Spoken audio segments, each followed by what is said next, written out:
Saviez-vous que la meilleure façon de couper le chou n'est pas avec un couteau, mais avec une râpe? Et avec ce chou déjà râpé, je vais l'ajouter ici dans ma poêle. J'ai déjà mis un peu d'huile au fond, juste assez pour bien faire revenir. Ajoutez tout le chou râpé en le répartissant uniformément. Je vais aussi ajouter un oignon haché et une carotte râpée qui donneront encore plus de saveur. Maintenant, je vais bien faire revenir ces 3 ingrédients jusqu'à ce qu'ils soient tendres et légèrement dorés. Avec les ingrédients bien sautés, on continue cette délicieuse recette de chou. Continuez à regarder, car vous allez être surpris par le résultat final. J'ai déjà tout fait revenir, ajoutez une cuillère à café de sel, une cuillère à café de poivre noir, une cuillère à café de paprika fumé pour relever le goût, en plus d'une cuillère à café d'origan et une autre d'ail en poudre pour compléter l'assaisonnement.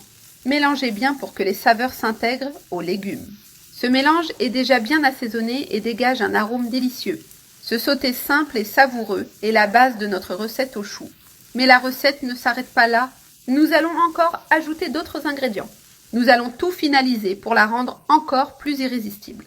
Maintenant, je vais éteindre le feu et réserver ce mélange pendant quelques minutes. Dans un grand bol, je vais ajouter 6 œufs entiers. Ajoutez aussi une pincée de sel pour relever le goût. Ensuite, je bats bien les œufs jusqu'à ce qu'ils soient complètement mélangés. Maintenant, j'ajoute une cuillère à soupe de farine de blé pour donner plus de consistance.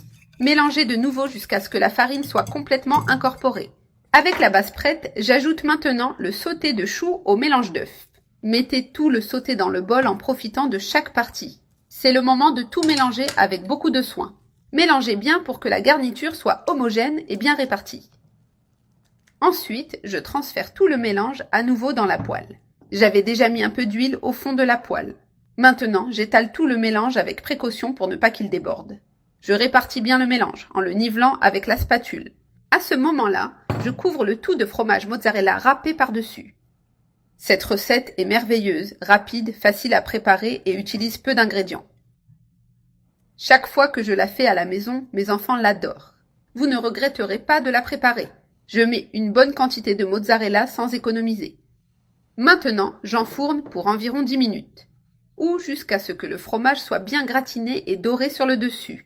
J'ai déjà retiré la poêle du four et la recette est prête. Maintenant, je vais la placer délicatement dans l'assiette pour servir. J'ai coupé un morceau pour montrer l'intérieur de la recette. Regardez la texture incroyable de cette recette au chou,